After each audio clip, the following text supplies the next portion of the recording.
जुगल पुनीत मनोहर चरिता जुगल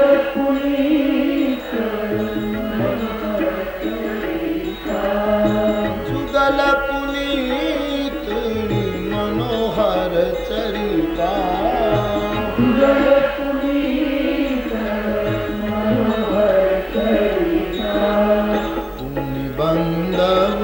शारद सुर सरिता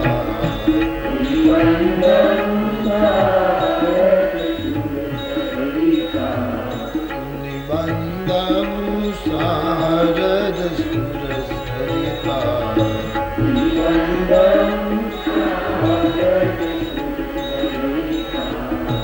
मज्जन पान पाप हर एका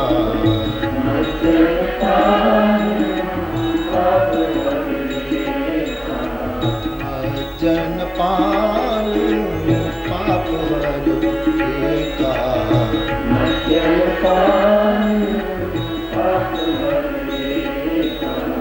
कहत सुनत एक हर अविवेका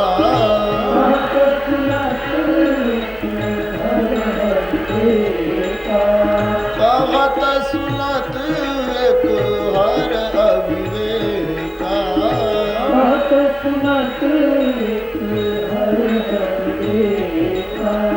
पुनि बंदव शारद सुर सरिता पुनि बंदव शारद पुनि बंदव शारद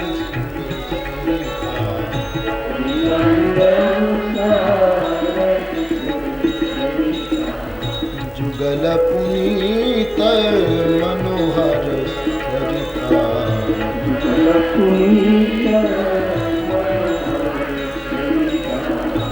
निबंधं शारद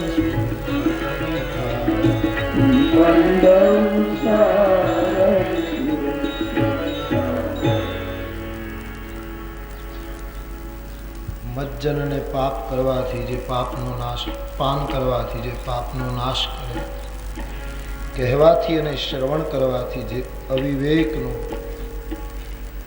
નાશ કરે એવી પરમ પાવની રામકથામાં પ્રવેશ કરીએ તે પહેલાં आइए उपनिषद के काल में अपने आप को ले चलें, तपोवन की संस्कृति में अपने आप को ले चलें, आरण्य की इस धर्म लाभ को पाने के लिए अपने आप को इस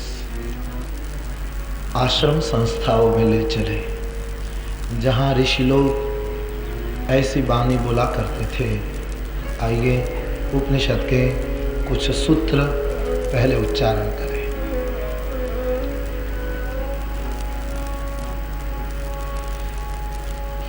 अथ निर्वाण अथ निर्वाण अथ निर्वाण उपनिषदम् उपनिषदम् उपनिषदम् व्याख्यास्यामः व्याख्यास्यामः व्याख्यास्यामः परमहंसः परमहंसः परमहंसः सोहं सोहं सोहं परिव्राजकाः परिव्राजकाः परिव्राजकाः पश्चिमलिङ्गाः पश्चिमलिङ्गाः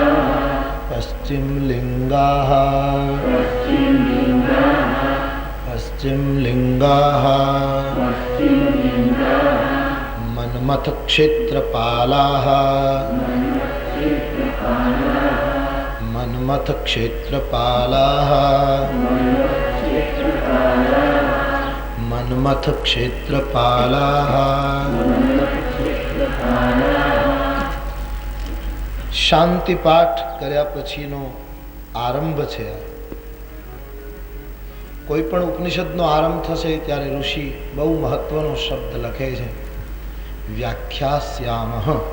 बड़ा प्यारा शब्द है, उसकी चर्चा अभी करें, लेकिन पुनः आप एक बार सब आप उच्चारण करें। हाँ, બધા ભાઈ બહેનો બોલે, બહુ જ નાના નાના ટુકડા તમારા પાસે મૂકવામાં આવે, એટલા માટે ફરી એકવાર બરાબર ગौर से सुने और सब बोले, भाई बहन सब। अथ निर्वाण अथ निर्वाण उपनिषदम् उपनिषदम् व्याख्यास्यामः व्याख्यास्यामः परमहंसः परमहंसः सोहम सोहम परिव्राजकाः परिव्राजकाः पश्चिमलिंगाः पश्चिमलिंगाः मन्मथ क्षेत्रपालाः मन्मथ क्षेत्रपालाः। पुनः एक बार, अथ निर्वाण अथ निर्वाण उपनिषदम् व्याख्यास्यामः परमहंसः सोहम परिव्राजकाः पश्चिमलिंगाः मन्मथ क्षेत्रपालाः। अथ निर्वाण उपनिषदम व्याख्यास्यामः। ऋषि કહે છે, હવે હું આ ઉપનિષદની વ્યાખ્યા કરવા જઈ રહ્યો છું। ઋષિએ એમ ન કહ્યું કે આ ઉપનિષદ હું લખવા જઈ રહ્યો છું, વ્યાખ્યા કરવા જઈ રહ્યો છું। એનો અર્થ એ કે ઉપનિષદનું સત્ય કોઈએ લખ્યું નથી, એ તો કાયમથી છે, માણસોએ આવી આવીને એની વ્યાખ્યા કરી છે। बहुत अद्भुत है। दुनियाમાં કોઈ ગ્રંથમાં આવું નહીં મળે કે જે પોતાનો કર્તા ભાવ આવી રીતે ઉડા। અને ઉપનિષદનો લેખક કોણ? હજી પુરાણનો લેખક મળશે, દર્શનોનો લેખક મળશે, महाभारतનો લેખક મળશે। हाँ, उपनिषद का लेखक कौन मिलेगा आपको? वेदનો लेखक कौन મળશે? बहुत सरस बात है। दरेक उपनिषद का आरंभ ऐसे करता है ऋषि, अथ निर्वाण उपनिषदम व्याख्यास्यामः। હું વ્યાખ્યા કરવા જઈ રહ્યો। ઉપનિષદ તો છે, સનાતન છે, સત્ય તો સનાતન છે, રહસ્ય પરમાત્માનું સનાતન છે, કોઈ મેન તમે ઊભું નથી કર્યું, એ તો અલખ છે, लिखा नहीं जाता, એટલા માટે એને અલખ કહ્યું છે। बड़ी बड़ी घोषणा है। हाँ? एनी व्याख्या, અને मैं એટલા માટે ये प्रथम आपके सामने ये सूत्र आज पहली बार आ रहा है, એટલા માટે कि रामायण में बिल्कुल उनका मत है, श्री रामचरितमानस में बिल्कुल उसका मत उतरा है। व्याख्याओ बधाए करी છે, કોણ કહી શકે આ લખ્યું છે? મેં वर्णन કરી શકશે, વ્યાખ્યા કરી શકશે, लिखना मुश्किल है, अलख છે वो। हाँ? હું વ્યાખ્યા કરવા જઈ રહ્યો છું। બરાબર। અને વ્યાખ્યા પણ જે ખરેખર અવ્યાખ્ય છે, જેની વ્યાખ્યા થઈ શકે એવું નથી, એની વ્યાખ્યા કરવા જવા। એક દુસ્સાહસ, એક સમુદ્રમાં ડૂબકી મારવાની તૈયારી છે, જેની વ્યાખ્યા થઈ શકે નહીં, એની વ્યાખ્યા કરવાની કોશિશ છે। तुलसीदास जी लखे एम नहीं कहता, हाँ एक बे जगह लखवानुं कह्युं छे तुलसीजीए, पण ये और संदर्भ में आप उसका स्पष्ट अर्थ पाएंगे। पुराण लखी शकाय एटले गोस्वामी जी लखे। सुनिए मामा जय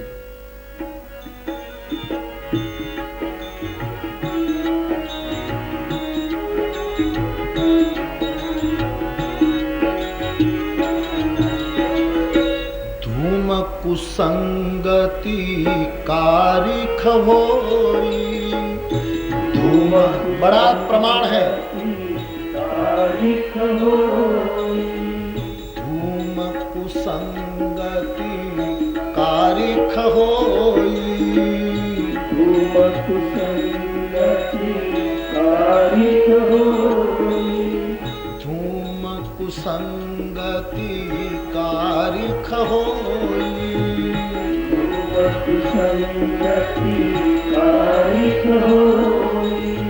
लिखिय पुराण मंजू मसी सोई। लिखिय पुराण, पुराण लिखा जाता है, उपनिषद नहीं।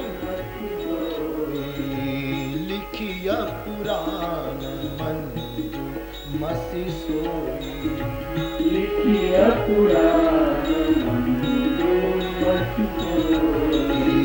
लिखिय पुराण मंजू मसी सोई। लिखिय पुराण अथवा तो पोताने व्यक्तिगत कई कोईने लेख आपो होय, कई भूल कबूल करवी होय, कोईने प्रशंसा पत्र आपो होय, कोईनी मूळ वात करवी होय तो मानस, अथवा आत्मनिवेदन करवो होय तो मानस लेख लखी सके। उपनिषद का कोई लेख लख सकता है क्या? तुलसीदास जी कहे पुराण लखी शकाय, अथवा तो तमे पोताना माटे कई कहो तो लखी शकाय। कविता विवेक एक नहीं मोरे। कविता विवेक एक नहीं मोरे।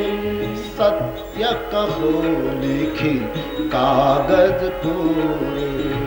सत्य कहो कागज कोरे। सत्य कहो लिखी कागज कोरे। सत्य कहो तो आवा अमुक प्रमाणों में लख शब्द नो प्रयोग कर्यो, पण ये आखो संदर्भ जुदो। पुराण लखी शकाय, व्यास नारायण उसके करता है प्रसिद्ध। ब्रह्मसूत्र लखी शकाय, व्यास नारायण उसके करता है प्रसिद्ध। हाँ? दर्शन लखी शकाय, कोई ना जैमिनी है, कोई ना न्याय ना कोई है, सांख्य ना कोई छे, योग ना कोई छे, लखनारा देखा। उपनिषद का लिखने वाला कौन? तेथी हमने सबसे पहले जब से उपनिषद की ये चर्चा शुरू की तब पहले कहा था कि रामचरितमानस प्रगट उपनिषद है। અને તેથી तुलसीदास जी कहे थे रामायण में लख्यू नहीं था, मैंने वर्णन किया है। वर्णहु बिसद राम गुण गाथा। वर्ण कौन लिख सकता है? था रामचरित। वर्णहु बिसद राम गुण गाथा। वर्णहु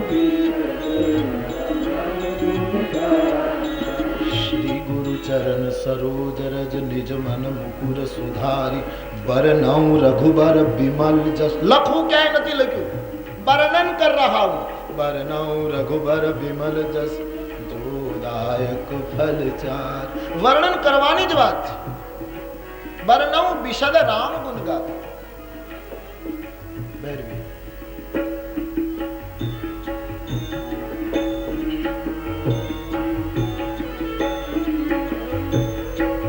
निज गिरा पावन कारण कारण गिरा। वर्णन कर्यु छे, लख्यू नहीं, बयान किया। निज गिरा पावन कारण कारण गिरा।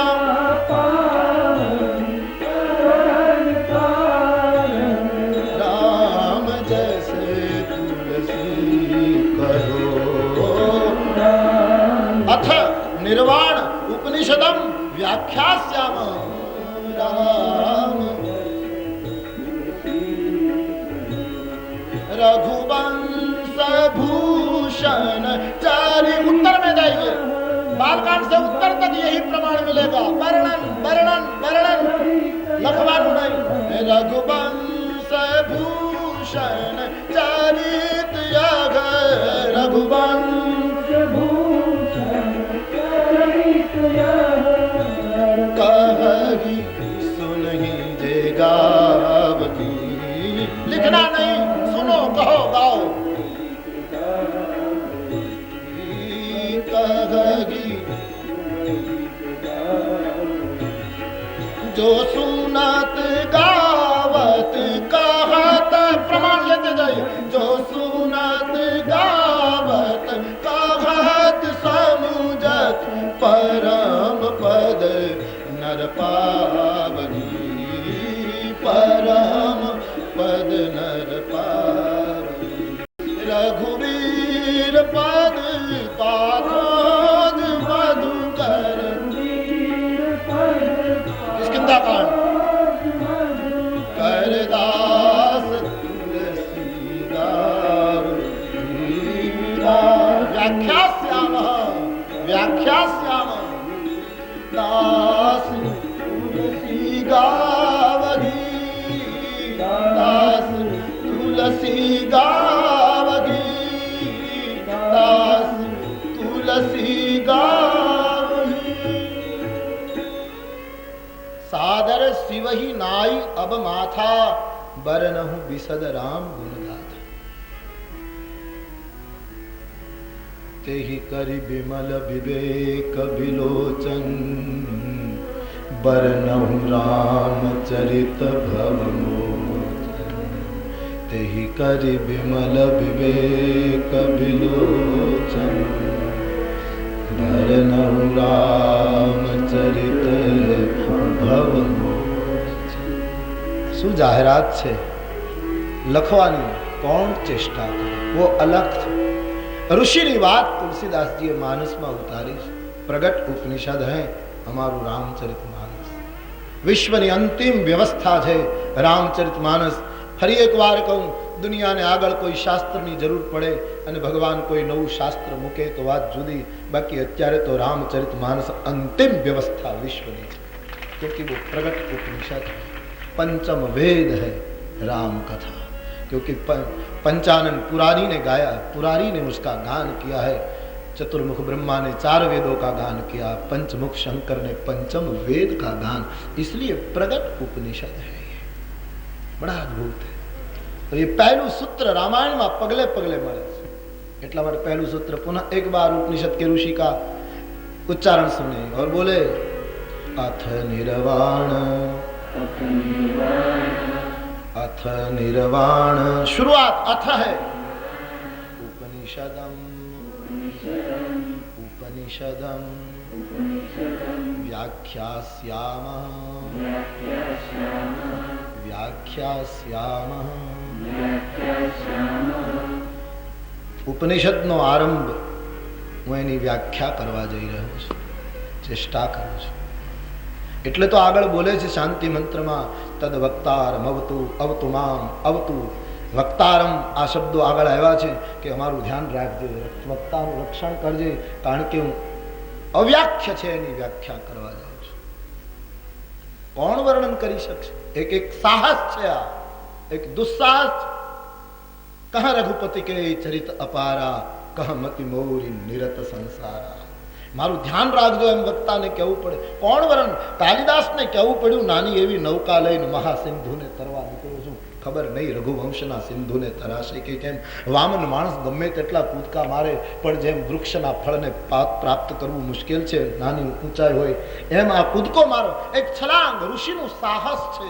પ્રભુનું બળ લઈને જો હર ગૌરી પસાવ, ભગવાન શંકર અને પાર્વતીનું બળ લઈને રામ तुलसीदास जी पण ए ज बात करे અને कालिदास पण ए ज जगत पितरो वंदे पार्वती परमेश्वरो कई प्रारंभ करे। जो हर गौरी, जो सपने हूँ साचे हूँ मोह पर, जो हर गौरी पसाव, जो शिव ने पार्वती नु बळ हशे तू आ करी शकीश। मने मारू बळ नथी, तुलसी जी कहे चाहिए अमी जग जुरई ने छाछी। दुनिया ने छाछ नहीं मळती, त्या हूँ अमृतनी बात मांगणी करवा जई रह्यो छुं। एटला माटे तुलसी जी कहे मने रक्षा चाहिए, बळ चाहिए। વ્યાખ્યા કરવી અવ્યાખ્યાની બહુ કઠિન છે, કારણ કે કવિઓની પાસે તો અંતે અક્ષરોનું શબ્દોનું બળ હોય છે. આ વ્યાખ્યા તો એમ હોય છે, વ્યાખ્યા જે સાચી વ્યાખ્યા હોય છે, ધ્યાન દેના, બાકી અર્થ તો એનો સ્થૂળ અર્થ છે, શબ્દનો અર્થ, પણ વ્યાખ્યા એને કહેવાય કે ઉપનિષદના મંત્રની બે લીટીમાં વચ્ચે જે ખાલી જગ્યા છે એને જે વાંચી શકે એ જ વ્યાખ્યા કરી શકે, બાકી બધા શબ્દાર્થ. પરમહંસનો શબ્દાર્થ થઈ શકે, પણ બે ચોપાઈની વચ્ચે જે ખાલી જગ્યા જે દિવસે તમને વાંચતા આવડી જાય તે દિવસે સમજો ગુરુ કૃપા ફળી. શાસ્ત્ર ऐसे समझा गया. અને તેથી જે મહાન ભાષ્યકારો છે એમણે વ્યાખ્યા બહુ ઓછી કરી. हम कैलाश आश्रम में हमारे दादाजी की टीका देख रहे थे, पूज्यपाद मंडलेश्वर जी महाराज की. अपने हाथों से कहीं कहीं ये उपनिषद की जो व्याख्या बिल्कुल संक्षिप्त की है, अपने हाथों के अक्षरों से, हर शब्द के पास दादाजी ने जो टीका की है उसका ये भाव मैं आपको बता रहा हूं. ये दादा की प्रसादी है, हमारी नहीं, उनकी दया है, उनकी चेतना की ये कृपा है. हमारा सामर्थ्य नहीं, एक छोटी सी नौका लेकर महासिंधु को तैरना, इनकी चेतना की ये कृपा है. हमने देखा कुछ कुछ बहुत से उपनिषद पर क्या अद्भुत रचना, अद्भुत टीकाएं दी हैं. उनका भाव है ये. तो मैं आपसे ये जो मंत्र आया उसको हमने उसमें बहुत छोटे छोटे अक्षरों में जहां जहां उपनिषद के व्याख्यान करते थे, सिखाते थे शिष्यों के. हम क्या कहें, हमारे दादा लगते हैं इसलिए हम कहे, कोई बात नहीं. दुनिया आज भारतवर्ष के पूरी सन्यासी आलम इस महापुरुष के वैराग्य को दंडवत कर रही है. बड़े बड़े मंडलेश्वरों ने हमारे समक्ष कहा है कि विष्णुदेवानंद गिरी को हम देखते थे तो लगता था कि हलता चालता फिरता साक्षात वेदांत चल रहा है. और मानस तो उनके मन में पड़ा था, क्योंकि हम वैष्णव साधु के घर में पैदा हुए थे. तो मानस तो हमारा जन्मजात स्वभाव रहा था, इसलिए मानस तो उनके दिल में पड़ा ही था. सन्यासीओं ने संगीत में गावानू, हारमोनियम वगाड़वानू आ बधी मनाई हुई है, क्योंकि उनमें मुश्किल होती, फिर भी वो रह नहीं सकते थे. तो कई भक्तों ने हमको बताया कि दादाजी कमरे में बैठकर कभी कभी हारमोनियम पर चौपाइयाँ गा लेते थे, क्योंकि कैसे रह पाते थे. અવ્યાખ્યાની વ્યાખ્યા બહુ થોડા શબ્દોમાં મહાપુરુષોએ કરી છે. कौन कर सकता है? तो ત્યારે સમજાય છે जहां तक मेरा, और मैं इतने ही ઉપનિષદ के स्वाध्याय में તમારી પાસે એ જ ઉપનિષદની પંક્તિઓ લાવી રહ્યો છું જે યાદ આવી જાય છે તે, પણ જેમાં અનુભવ હા પાડે છે, જેમાં અમારો અનુભવ ના પાડે. उपनिषद खोटा नहीं, लेकिन जब तक हमारा अनुभव मना करेगा अथवा तो नहीं समझाए ત્યાં સુધી न समझाયેલું व्यास गादी ऊपर थी तमने कहूं ये धोखो है, वो सत्य नहीं है. जब समझ में आ जाए, जब अनुभव में हमको ठीक लगता है, वही वचन आपके सामने रखे जाते हैं. इसलिए ये याद आया तो आपके सामने हमने दादा का स्मरण किया.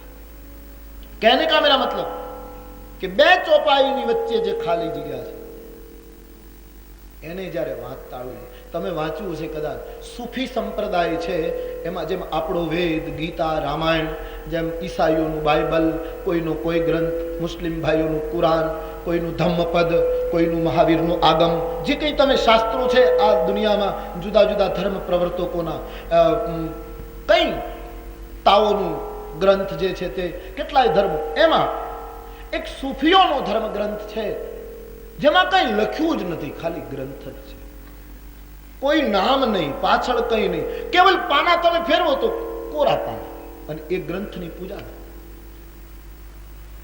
बड़ी बड़ी अद्भुत सूफियों की बात होगी, एक पण शब्द નથી લખ્યો. અને વાત સાચી છે કે શાસ્ત્ર એ છે જે કોરા પાનાની જેમ મને તમને સાફ કરી દે, जहाँ कोई वस्तु न रहे, विकार मात्र समाप्त. एक किताब है दुनिया में सूफियों की जेमा कई लख्यू नहीं. आज एने उकेलवानी कोशिश करे पण एने कोण उकेले? ज्ञानेश्वर ऊपर चांगदेवे पत्र लख्यो, महाराष्ट्र की प्रसिद्ध कथा. बड़ो हठयोगी माणस चांगदेव, योग नो अहंकार. ज्ञानदेव में, ज्ञानेश्वर में योग भी था और विठ्ठल की भक्ति भी थी. तो परीक्षा करवा माटे चांगदेवे पत्र लख्यो छे. પણ જ્ઞાનેશ્વર તો નાના હતા, ચાંગદેવ મોટા છે, હઠયોગી છે, રાષ્ટ્રમાં એની પ્રતિષ્ઠા હતી. તો પત્ર લખવા બેઠો ચાંગદેવ બેઠા, 7 દિવસ સુધી પત્ર લખી શક્યા નહીં. એની કથામાં એવું આવ્યું છે. કારણ કે લખવું તો બાદમાં, પણ સંબોધન શું કરવું એની તકલીફ હતી. કારણ કે પરમ પૂજ્ય જ્ઞાનેશ્વર લખે તો પોતાની प्रतिष्ठा घटी जाए. ज्ञानियों को तकलीफ होती है, संबोधन करने में बहुत मुश्किल पड़े. हम तो अनुभव करते हैं, कभी कभी हम देखते हैं लोग संबोधन नहीं कर सकते, या तो हम उनकी बुद्धि की खेल समझ जाते हैं, क्योंकि मुश्किल ही पड़े नाम बोलवा. 7 દિવસ સુધી પરમ પૂજ્ય લખતા, તકલીફ થાય. અને ચિરંજીવી કે એમનેમ નામ લખે તો એમ થાય કે નહીં, આખરે ઉંમર નાની છે, બાકી પહોંચેલો તો આગળ છે, તો એમનેમ લખવું. એ પણ ચિરંજીવી લખવામાં તકલીફ થાય, એમનેમ નામ લખવામાં અવિવેક થાય, શ્રી લગાડતા સંકોચ થાય. અને પરમ પૂજ્ય તો એ તો વિનમ્રતા વગર કેમ લખી શકાય. 7 દિવસના અંતે ચાંગદેવ કાંઈ લખ્યો નહીં, કોરો કાગળ પરબીડિયામાં નાખીને મૂક્યો. સાવ કોરો કાગળ. જ્ઞાનેશ્વરના હાથમાં પરબીડિયું આવ્યું, એના પહેલા એની બહેનના હાથમાં મુક્તાબાઈ ફોડે છે. જ્ઞાનેશ્વરે પૂછ્યું કે કોનો પત્ર છે? બોલે હું જાણી ગઈ છું કોનો છે, ને આનો જવાબ તમારે આપવાની જરૂર નથી, હું આપી દઈશ. તુરંત એ જ કાગળમાં જ્ઞાનેશ્વરના બહેને લખ્યું કે જ્ઞાનેશ્વર, તમે ગમે તેટલો યોગ સાધ્યો હોય, પણ હજી આ કાગળની જેવા કોરા ને કોરા છો. એમ કરીને કાગળ હજી સાવ કોરો છે. જો કોરા કાગળને વાંચી લે છે, એ બધું વાંચી લે છે. કારણ કે લખેલું તો જેટલું છે એટલું જ તમે વાંચી શકશો, કોરું તો અનંત છે. ધરતી પર તો તમે આખી ધરતીને, કોઈ અહીંથી મુંબઈથી જાપાન જાય, પછી અમેરિકા થઈને પાછું હિન્દુસ્તાન આવે તો અરાઉન્ડ ધ વર્લ્ડ થઈ જાય, આખી દુનિયાનું રાઉન્ડ મારી લઈએ એમ કહે. આપો થઈ શકે, પણ આકાશને જે સમજી શકે, જે બિલકુલ ખાલી છે, અવકાશ છે, આ બધા ગ્રહો તો અંદર બધા પતંગિયાની જેમ ઉડી રહ્યા છે. આ વિરાટમાં, આ બ્રહ્માંડમાં, આ નિખિલમાં સૂર્યની પણ કોઈ કિંમત નથી. આવા તો કમસે કમ 13,000 સૂરજની વાત આવે છે કે આટલા સૂર્યો છે આમાં. કેટલા ચંદ્ર, કેટલી ધરતી, ખબર નહીં, અનગણિત. છતાં આકાશ ખાલીનું ખાલી છે. એને કોઈ અડતું નથી, એ કોઈને અડતું નથી. એ ખાલીને જે વાંચી શકે એના ઉપર શાસ્ત્રની કૃપા થઈ. અને ખાલીનું વાંચવાનું ગમે ત્યારે થાય. એ કઈ સવારમાં જ વાંચો, સ્કૂલમાં જ વાંચો એવું નહીં. ખાલી લીટી તો ગમે ત્યારે તમને ઉઠે, ગમે ત્યારે પ્રગટ થાય. એના માટે કઈ પેલું ન કરવું. તો તુલસીની 2 ચોપાઈઓની વચ્ચે જે વાંચી શકશે એ તુલસીને આત્મસાત કરી શકશે. કારણ કે તુલસીજી કહે છે, મેં લખ્યું નથી, મેં વર્ણન કર્યું છે. લખાયેલું તો હતું. રામાયણ તો સદા હૈ, સદા સે થા, સદા રહેગા. હું તો એની વ્યાખ્યા કરું છું. તેથી ઋષિ કહે છે, અથ નિર્વાણ ઉપનિષદમ વ્યાખ્યાસ્યામઃ. હું એની વ્યાખ્યા કરવા જઈ રહ્યો છું, એનું લખાણ કરવા નહીં. બડી અદભુત વાત છે. અને એ જ માણસ આવી ઘોષણા કરી શકશે. બીજું સૂત્ર, પરમહંસ પરમહંસ સોહમ સોહમ. ઉપનિષદનો ઋષિ શરૂઆત કરતા બોલે છે, હું આની વ્યાખ્યા કરવા જઈ રહ્યો છું. એના પહેલા શાંતિ મંત્રમાં એમ કહે કે મારું વક્તાનું રક્ષણ કરજો, શ્રોતાનું રક્ષણ કરજો, એવી સ્તુતિ કરે છે. પછી કહે મારી કોઈ હિંમત નથી, વ્યાખ્યા કરવા જઈ રહ્યો છું. અને તુરંત લખે છે, હું પરમહંસ છું. આ હિંમત તો ન જુઓ, બહુ સામાન્ય દ્રષ્ટિથી સમજવું મુશ્કેલ પડશે. જે માણસ શરૂઆતમાં શાંતિ મંત્રમાં એમ કહે, ઋતમ વદિષ્યામી સત્યમ વદિષ્યામી તન્મામ અવતુ તદ વક્તારમ અવતુ તન અવતુ મામ, આવી વાત જે કરે એ પાછા કહે પરમહંસ સોહમ. હું પોતે પરમહંસ છું. કોઈને એમ લાગશે કે આ અહંકારની ઘોષણા છે, આ તો અભિમાની માણસ બોલે. નહીં, જે અતિ સરળ હશે, જે ખરેખર વિનમ્ર હશે, જે વચ્ચેની 2 લીટી જેવો, 2 લીટીની વચ્ચેને જેવો ખાલી હશે, એ જ કહી શકશે હું પરમહંસ છું. જ્યાં બિલકુલ ઘોષણા અહંકારની નથી, એ માણસ. એટલે ભગવાન કૃષ્ણ સમજાતા નથી, કારણ કે આખી દુનિયાને એમ લાગે કે રથ હાંકનારો એમ કહે સર્વધર્માન પરિત્યજ્ય મામેકમ શરણમ વ્રજ. આ તો અહંકારી માણસની ભાષા છે.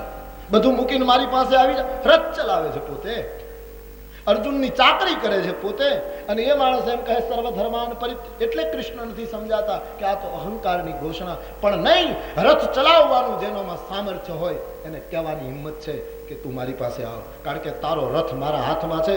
ધારું તો ખાડામાં નાખી દઉં અને ધારું તો મંજિલ ઉપર પહોંચાડી દઉં. આવ શરમ.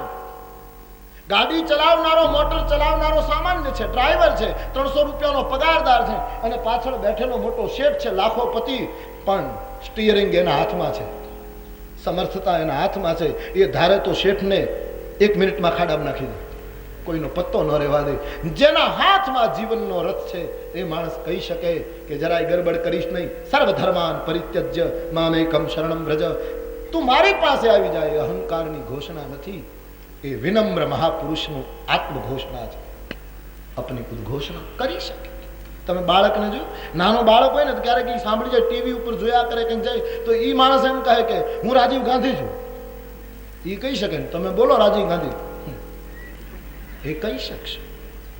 કદાચ મીરાનું ચિત્ર જોઈ, મીરાને નૃત્ય કરતી જોઈ કોઈ છોકરી કહી શકશે, નાની બાલિકા હું મીરા છું, એ કહી શકશે. કારણ કે એનામાં મીરાની બધી સંભાવના પડી છે, મીરાની બધી શક્તિઓ એનામાં પડી છે. આવું કહી શકે. તો જે પરમહંસ છું એવી ઘોષણા કરશે એ ખરેખર, હું ને તમે એમ કહેવા માંડીએ આ સાંભળીને કે હું એ પરમહંસ છું, એની વાત નથી. એના મર્મને સમજજો. પરમહંસ સોહમ. અને તુલસીદાસજી ઋષિ શરૂઆતમાં કહે છે, તુલસીદાસજી ઉત્તરકાંડમાં કહે. કેમ ભાઈ આટલો ફેર પડ્યો?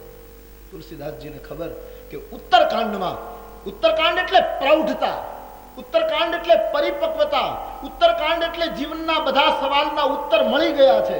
હવે કોઈ સંશય બાકી રહ્યો નથી, હવે કોઈ સંદેહને સ્થાન નથી. એવી પ્રૌઢતા, અને એ ઉત્તરકાંડમાં જેની આવી પક્વતા હોય એનો આરંભ, એનો બીજું જીવન, એની બીજી શરૂઆત એ આરંભથી કહી શકે પરમહંસ, જેને ઉત્તરકાંડમાં પ્રૌઢતા આવી ગઈ. એટલે રામચરિતમાનસમાં સોહમની વાત ઉત્તરકાંડમાં લખી છે, આરંભમાં નથી. ઉપનિષદ આરંભ કરતા है, तुलसीदास जी उत्तर में कहते हैं, सुनिए.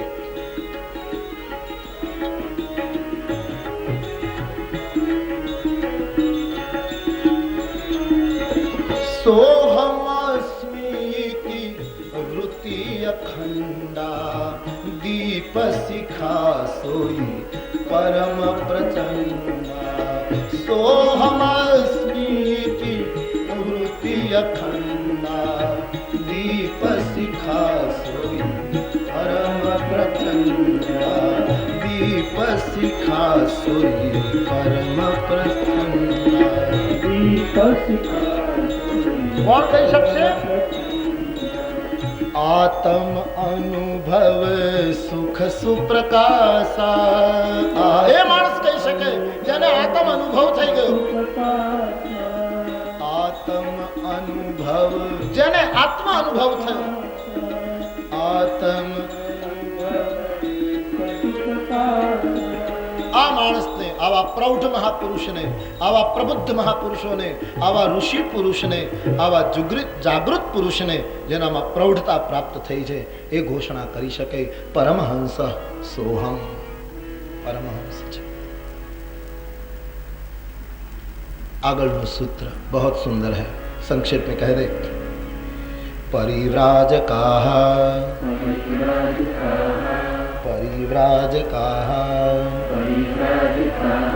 पश्चिम लिंगाः.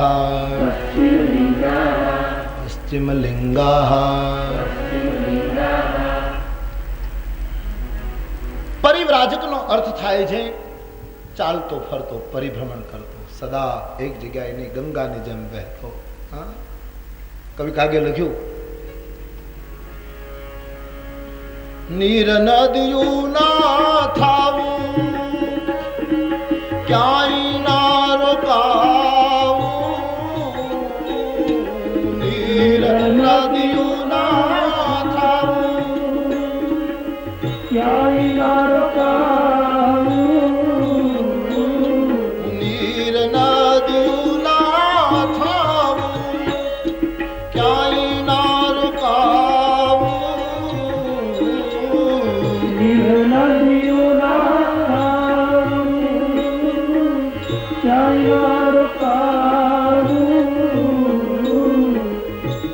ભલે કઈક આવે નાવાને નીચુવા પણ માનવી ના ધોવા મેલને એ માનવી ના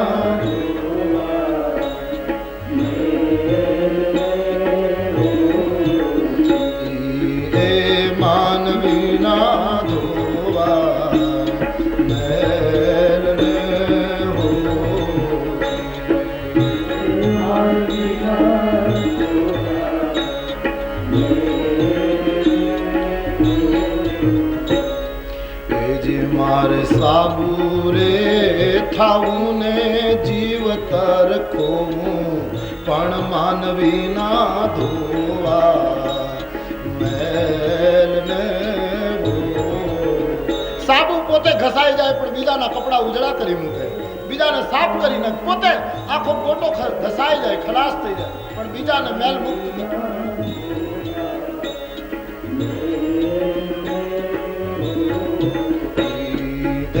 માનવી ના ધોવા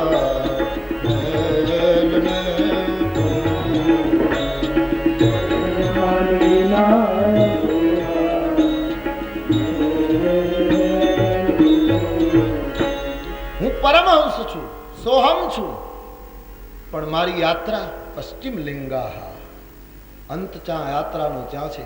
જેમ સૂરજ પૂર્વમાં ઉગ્યો અને પશ્ચિમમાં એની સમાપ્તિ, આપણે ત્યાં એક સ્થૂળ દ્રષ્ટાંત લો તો એમ સાધુ સંન્યાસી ઋષિ કહે તારી યાત્રા પશ્ચિમ લિંગા, તારે ત્યાં તારું અંતિમ સ્થાન પરમહંસ નો આરંભ છે અને એનો અંત બંને બતાવે. પરમહંસ નો જયારે આરંભ હોય, પરમહંસ શબ્દ તો આખો લગાડી દીધો છે ઉપનિષદમાં, પણ પ્રારંભમાં એ હંસ હોય છે, અંતમાં એ પરમહંસ થાય. પ્રારંભનો અર્થ છે જે સાર અને અસારને જુદા પાડે છે. આ સાર છે, આ અસાર છે, આ પાણી છે, આ દૂધ છે, આ ભલું છે, આ બુરું છે. એ યાત્રાનો આરંભ છે. અને પશ્ચિમ લિંગા એ છે કે જ્યાં સાર અને અસાર બંને છૂટી ગયું છે. એટલે શું, ઋષિ પછી સારું ન કરે, સારા કાર્યો ન કરે, ભજન ન કરે, નહીં કરે, પણ પછી આ સારું છે ને આ ખરાબ છે એ ભેદ છૂટે છે. પછી તો ઋષિને એનો શિષ્ય પૂછે કે તો પછી બાપજી આ સારું ને નરસું એનો ભેદ છૂટી ગયો, તમે એમ કહેતા નથી કે આ સારું છે ને આ ખરાબ, તો હવે આ સંસાર તો ગુણદોષમય છે, એનો અર્થ કેમ કરવો? તો અંતમાં ઋષિની ઘોષણા છે. હવે એક પરિસ્થિતિ એવી આવે કે આ સારું છે એ મારે કરવાનું, આ ખરાબ છે એ મારે નહીં કરવાનું, એમ નહીં. હવે હું જે કરું છું એ સારું છે, अब मैं नहीं करता वो खराब है. આ કક્ષા બડી ઊંચી કક્ષા. પછી સાધુ જે કરે છે એ સારું છે, બહુ છેલ્લી કક્ષામાં. પછી આ સારું છે એ કરવાનું નહીં. એ હંસ વૃત્તિમાં, પરમહંસ વૃત્તિમાં પછી સાધુ સંન્યાસી મહાપુરુષ જે ઊંચાઈએ પહોંચ્યો એ જે કરે છે એ સારું છે, એ જે નથી કરતો એ નિષિદ્ધ છે, એ ત્યાજ્ય છે. આ પશ્ચિમ લિંગાનો અર્થ છે. તો મારી યાત્રા ત્યાં સુધી છે. ઋષિ કહે છે કે જ્યારે સારું અને નરસું આ બધા જ ભેદો છૂટી જાય, બધું જ નાશ પામે. હું ને તમે ભેદોમાં, ઠીક છે સારી વસ્તુ છે કે સારને જુઓ અસારને ન જુઓ, આમાં આપણે રહ્યા છે, પણ એ બંને વસ્તુ છૂટી જાય, બંનેથી પર થાય. અને છેલ્લું સૂત્ર મન્મથ ક્ષેત્રપાલાહ, મન્મથ ક્ષેત્રપાલાહ. કામદેવ મન્મથ જો છે એ કામદેવ અને વિકારોના આગમનને રોકવા માટે હું દ્વારપાળ છું, ક્ષેત્રપાળ છું. ક્ષેત્રપાળ દ્વારપાળ હોય એ કોઈને અંદર આવવા ન દે. કામદેવનું ગઈકાલે આપણે ચર્ચા કરતા હતા કે એની સાથે સંઘર્ષ કરવો, દમન કરવું. રણમેદાનમાં કોઈની સાથે લડવું હોય તો સામેનો જેની સાથે લડવું હોય એ પણ રણમેદાનમાં હોવો જોઈએ. તમારે સુરતમાં કોઈની સાથે મારામારી કરવી હોય તો એ માણસ સુરતમાં હોવો જોઈએ. મુંબઈમાં હોય તમે મારામારી ન કરી શકો. સીધું ગણિત છે. કાં તો એને અહીંયા બોલાવવો પડે, કાં તો તમારે મુંબઈ જવું પડે. પછી ખોટે ખોટા નાટક કરો કે મેં એને માર્યો, પણ ખરેખર તમારે મારામારી કરવી હોય તો એ તમારી પાસે. એમ કામનાના ઉપર, ક્રોધના ઉપર, લોભના ઉપર, મનના જે વિકારો છે એના ઉપર નિયમન કરવું હોય તો એ પણ બધું મનમાં હોવું જોઈએ, તો જ લડાઈ થઈ શકે. અને મનમાં હોય ત્યારે એની સાથે લડાઈ કરવાથી જીત મળે કે પરાજય મળે મુશ્કેલ છે. એટલે ઋષિ કહે છે હું તો પહેરેદાર છું, એ બધું બહાર છે એને અંદર આવવા જ દેતો નથી. અંદર હોય તો લડવાની વાત આવે, દમન કરવાની વાત આવે, એનો પરાજય કરવાની વાત આવે, બધું બહાર છે, પહેરેદાર છું. જેમ બંગલાનો ચોકીદાર બેઠો હોય ને કૂતરું પણ અંદર ન જઈ શકે, કોઈ માણસ તો શું કોઈ જઈ ન શકે, એમ કામ આવે, ક્રોધ આવે, લોભ આવે. ઉપનિષદનો આરંભ કરતો ઋષિ કહે મન્મથ ક્ષેત્રપાલાહ, હું ક્ષેત્રપાળ બનીને ઉભો છું. એ મને જોઈને જ ભાગી જાય કે ચોકીદાર છે. ચોકીદારને જોઈને જેમ ચોર ભાગી જાય, ચોકીદારને પહેરેદારને જોઈને જેમ લૂંટ કરનારો ભાગી જાય, એમ ઋષિ કહે છે મારે એની સાથે લડવું નથી, મારે એની સાથે તકરાર કરવી નથી, મારે એની સાથે મારામારી કરવી નથી, એનું દમન અને એના ઉપર વિજય મેળવવાનો અહંકાર કરવાનો. હું તો ક્ષેત્રપાલ બનીને બેઠો છું. અને એની મેળાય અને ક્ષેત્રપાલ કયો ક્ષેત્રપાલ? હું ક્ષેત્રપાલ બનીને બેઠો એટલે મારું ભજન ક્ષેત્રપાલ બનીને બેઠો. તુલસીદાસજી આનો જવાબ આપે મન્મથ ક્ષેત્રપાલાહ.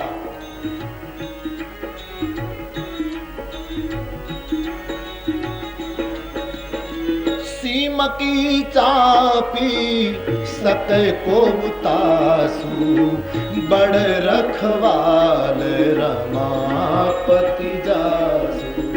सीमकी चापी सके को बुतासु बड़ रखवाल रमापति जासु. बड़ रखवाल रमापति जासु.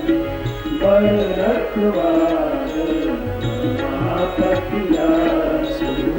बड़ रखवाल रमापति जासु. बड़ रखवाल रमापति जासु. एक क्षेत्રમાં કોણ પ્રવેશ કરી શકે? જે ક્ષેત્રનો ક્ષેત્રપાલ ભગવાન હોય યા સાધકનું ભજન હોય. મન્મથ ક્ષેત્રપાલાહ, એમાં કોણ પ્રવેશ કરી શકે, કોણ જઈ શકે? એટલે કામદેવ મુશ્કેલીમાં મુકાયો નારદજીની પાસે પ્રવેશ કરતા. તો અંદર હોય જ્યાં સુધી હું તમે કહીએ કે અમે કામ ઉપર કાબુ કરીએ, ક્રોધ ઉપર કાબુ કરીએ, તો સમજવાનું તમે અને કામ બંને મનની અંદર છે. કારણ કે સાથે હોય તો જ લડાઈ સંભવે, દૂર હોય તો શક્ય નથી.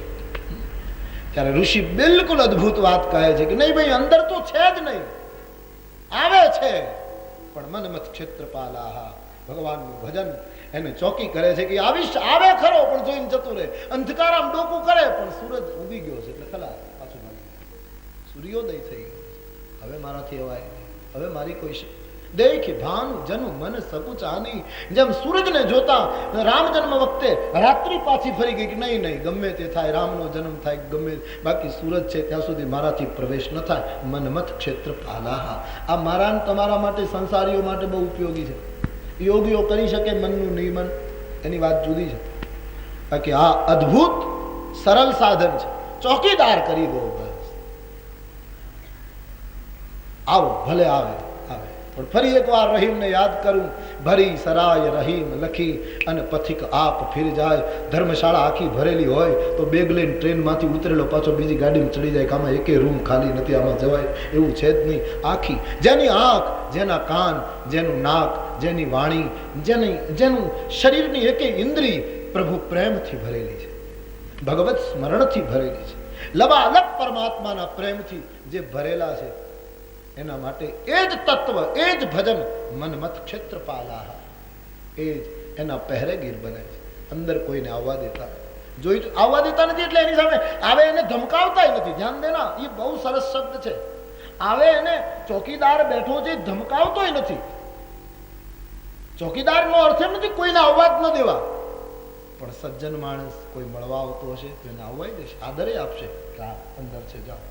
પણ જે ચોરી કરવા આવ્યો છે, જે લૂંટવા આવ્યો છે, જે હત્યા કરવા આવ્યો છે, જે મારવા આવ્યો છે એ ચોકીદારને પૂછી જ નહીં શકે. એ તો ચોકીદારને જોશે એટલે પાછો જતો રહેશે કે આમાં કઈ જવાય એવું નથી. એટલે ચોકીદારને એને ના પાડવાની જરૂર રહેતી નથી, અપમાન કરવાની જરૂર નથી. કારણ કે જ્યારે ભગવત ભજનનો ચોકીદાર બેઠો છે ત્યારે પહેલા એની મેળાએ જ ડરી ડરીને ભાગે છે. ભગવત ભજન સદગુણોને તો હા પાડશે. સત્ય આવશે તો કહેશે આવો આવો અંદર બેસો, અહિંસા આવશે તો કહેશે અંદર બેસો, અસ્તેય આવશે તો કહેશે અંદર બેસો, અપરિગ્રહ આવશે તો કહેશે અંદર બેસો. એ બધાને આદર આપશે. પણ વિકૃતિ આવશે, મનમથ આવશે તો એને ના પાડી દેશે. એની સાથે કોઈ વાતચીત કરવાનો પણ સવાલ નહીં રહે. મનમથ ક્ષેત્રપાલાહ. આવી વ્યવસ્થા જો આપણા જીવનમાં થાય તો સંસારમાં હોઈએ તો પણ મને તમને કામના કંઈ નહીં કરી શકે, કંઈ નહીં કરે. આપણને અંદરથી સાધુ ભાવનો અનુભવ થશે, અંદરથી ભીતરથી એક ઉજ્જવળ જીવનનો નાદ સંભળાશે. તો ઉપનિષદના આરંભમાં કહેવાલા આટલા ટૂંકા સૂત્રો બહુ જ ઉપયોગી લાગ્યા છે. રામાયણમાં એની સંગતિ છે એટલે એની ચર્ચા કરી. પુનઃ એકવાર માનસ ઉપનિષદમાં પ્રવેશ કરીએ, રામકથાના ઉપનિષદમાં પ્રવેશ કરીએ એના પહેલા ઋષિ વાક્યો કા પુનઃ ઉચ્ચારણ કરે. અથ નિર્વાણ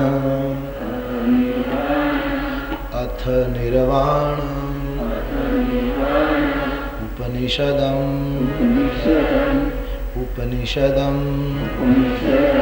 વ્યાખ્યાસ્યામઃ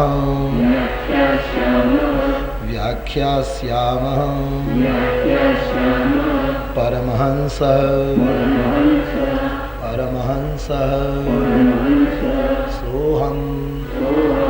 સોહમ પરિવ્રાજકાઃ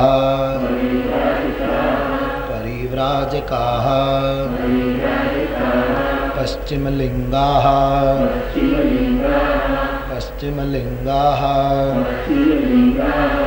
મન્મથ ક્ષેત્રપાલાઃ.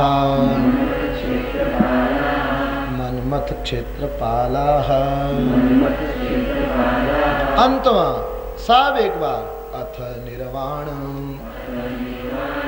ઉપનિષદમ વ્યાખ્યાસ્યામઃ પરમહંસ સોહમ પરિવ્રાજકાઃ પશ્ચિમલિંગાઃ મન્મથ ક્ષેત્રપાલાઃ. ये इति उपनिषद नहीं, अथ उपनिषद છે. आरंभ થઈ રહ્યો છે. इति तो बहुत देर से आएगा, जब जब सूत्र फूटेगा तो बात करते रहेंगे. बाकी અહીં તો આરંભ બતાવ્યો છે. તો રામચરિતમાનસમાં એની સંગતિ બતાવી છે. એટલા માટે થોડાક ઋષિ વચનોને યાદ કર્યા. ऋषियों के चरणों में वंदन करते हुए શું શબ્દ ઉપનિષદના શબ્દો જોતા એમ લાગે છે કે શું સમૃદ્ધ સાહિત્ય હતું આ મહાપુરુષ. પશ્ચિમ લિંગા શબ્દ અમને તો આજ તક કોઈ સાહિત્ય में નહીં લેતા. યાત્રાના અંતિમ લક્ષ્ય બતાવવા માટે એ તો આ દેશનો ઋષિ જ કહી શકે, પ્રૌઢ અને પ્રબુદ્ધ જાગૃત માણસ જ કહી શકે પશ્ચિમ લિંગા.